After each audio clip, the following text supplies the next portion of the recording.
I don't know if you can explain the difference between what, I guess, the hub care support does and a domiciliary care agency might do in terms of the type of service or Yeah.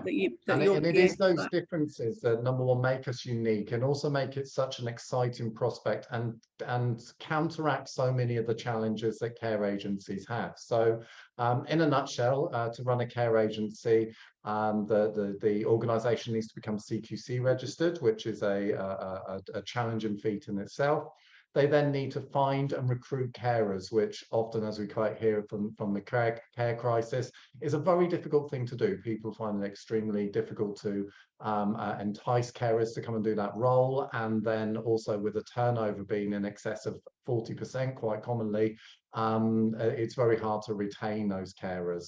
And from the service user's perspective, it's not always the most rewarding experience. Often the concerns that we hear is that they don't know what member of staff is going to be coming to them each day. There isn't consistency there. They never know who's going to turn up.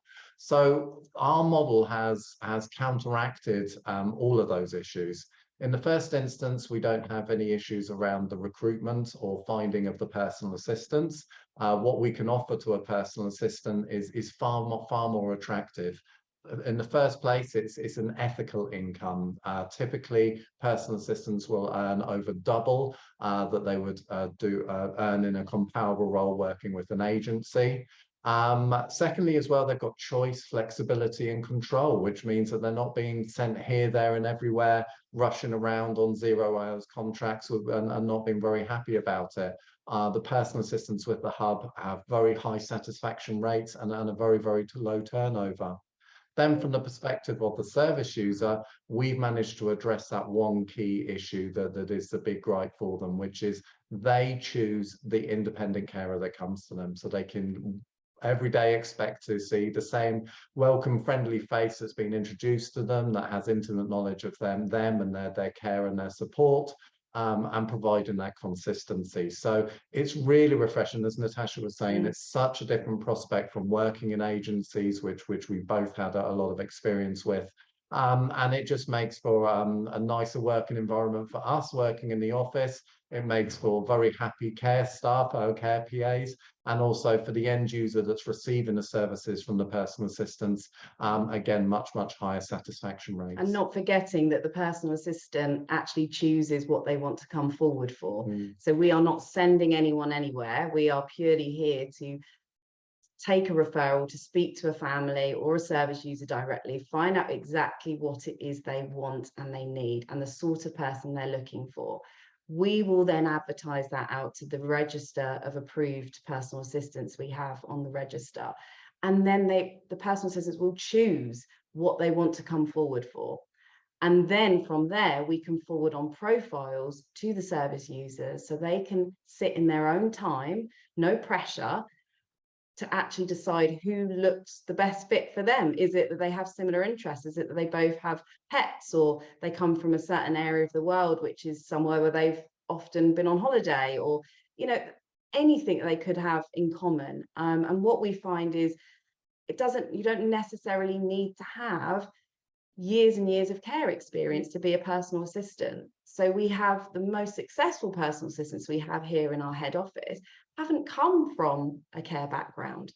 It's something that they've always been interested in, but they never thought they could do it because they couldn't afford to be a carer. And that's what you hear a lot. I'd love to work in care, but I can't afford it. My mortgage, my rent needs paying. You know, I'm not going to be able to pay that on minimum wage. So as soon as they hear that actually they can be earning double what they would expect to earn in an agency, it suddenly opens up to other people, whether that be, you know, parents whose children are at school and they're looking for work between, say, you know, 9:30 and 2:30. Where on earth could you go and get a job just for those hours and the rate that they can charge the service user? So we find that recruitment, as we've touched on, recruitment isn't difficult for us because, one, the rates that they can charge are significantly higher, and secondly, you know, we're tapping into people that would never normally consider care. Maybe they're just looking, like I said, to fit around their family, or we've got quite a few personal assistants that actually retired and then decided, actually, I think I want to do something. I want to give something back. But actually, you know, my household bills have gone up, so I could do with earning a few extra pounds. And that's how they come across us. So the range of people that we have on our register is so varied, you know, from retired history teacher through to hairdressers, to engineers, to a retired Met detective we also have as well. So it's huge, and that's why the service users, you know, enjoy coming to us, because they know that they're going to get that choice where everybody, you know, anybody you phone up within the care sector, if you say, well, can you give me choice, they will say, well, we will try, we will always try, but they can never promise. They can't. It's possible. It isn't possible. But with us, we can say, yes, absolutely, categorically, that is what we do. We will send you the profile so you can choose who you want to contact. So yeah, so it's a really positive side of care. And in terms of the tasks that the personal assistants carry out, what sort of roles, what sort of things do they do?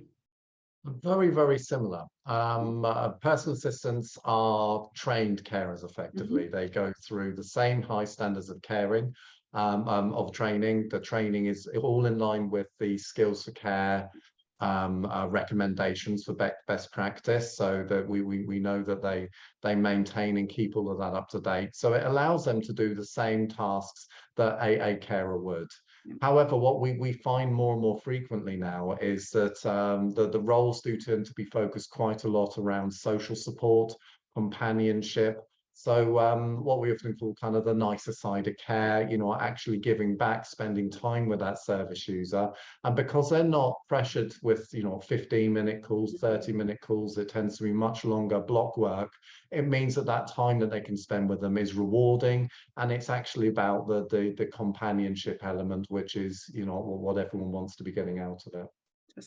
And is the franchisee responsible for the training that the PAs get? No, that's a nice thing to not have on your shoulders. I mean, for those that have experience in agencies and domiciliary care, they know that it's a responsibility of that agency to ensure that they have training, pay them for the training, find the training, keep it all up to date, and then make sure that all the certificates are there when CQC turns up. Whereas with us, we're very lucky. All of the personal assistants are approved under an external scheme called the Quality Care Approval Scheme. So this is a scheme that's specifically built to support independent carers, personal assistants. And they ensure that they're always trained, that they're always up to date. As I mentioned, that all of their training is live delivered training in line with the Skills for Care best practice. So I think around 18 or 19 subjects that they do.